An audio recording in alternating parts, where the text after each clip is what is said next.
Assalamualaikum warahmatullahi wabarakatuh. Perkenalkan, nama saya Muhammad Abdul Rafiq Mubab. Saya berasal dari jurusan Teknik Informatika dari kelas 23D. Dan kali ini saya akan menampilkan presentasi mengenai materi TCP/IP.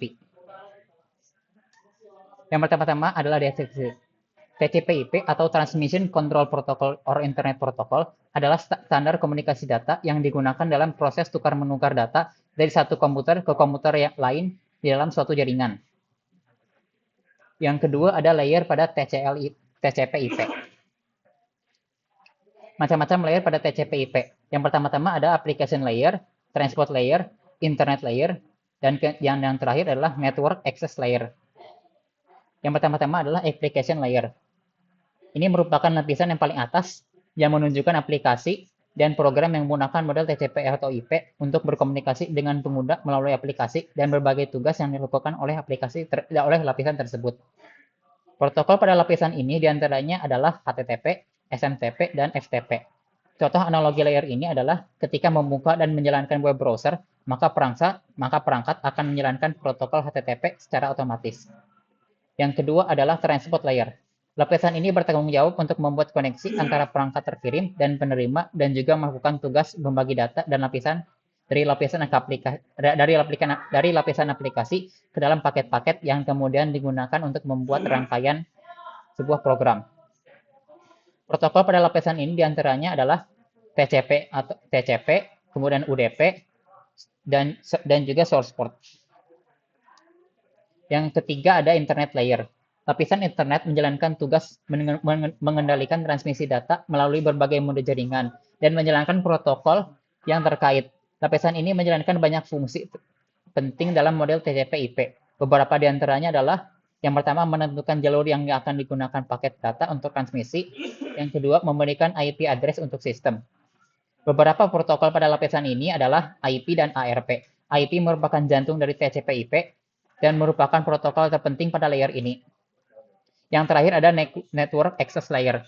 Fungsi dalam layer ini adalah mengubah IP datagram ke frame yang ditransmisikan oleh network dan memetakan IP address ke physical address yang digunakan dalam jaringan. Protokol pada layer ini menyediakan media bagi sistem untuk mengirim data ke device lain yang terhubung secara langsung.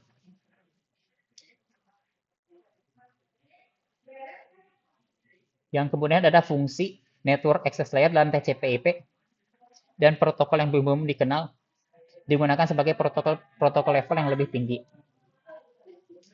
Yang kemudian ada cara kerja TCP/IP. TCP/IP memiliki dua lapisan utama, yaitu transport layer dan internet layer. Transport layer bertugas untuk komunikasi end-to-end yang baik, sedangkan internet layer bertugas untuk mengarahkan paket dari host to host. Pada transport layer, TCP menyediakan layanan byte stream yang baik untuk aplikasi. TCP menjamin pengiriman data yang akan dikirimkan berada dalam urutan yang sama dengan urutan pengirimannya. TCP menggunakan beberapa mekanisme untuk menyediakan layanan ini.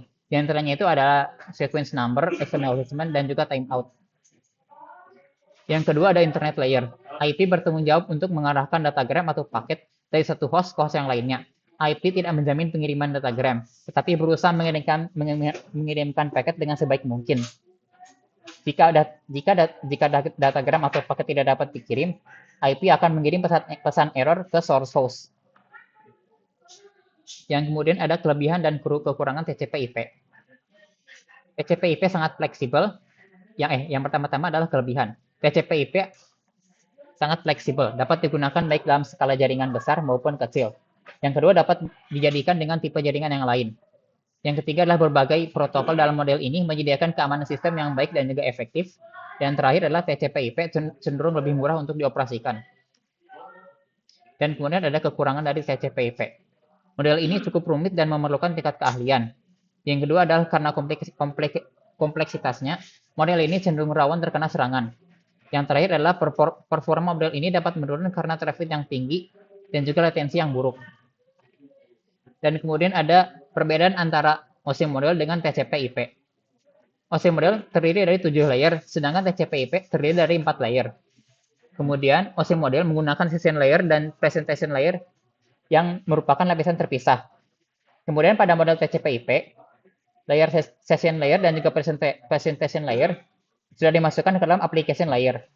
Yang ketiga adalah transport layer. Dalam model ini menyediakan paket delivery protokol. Sedangkan dalam TCP/IP, transport layer tidak memiliki paket delivery protokol. Terima kasih.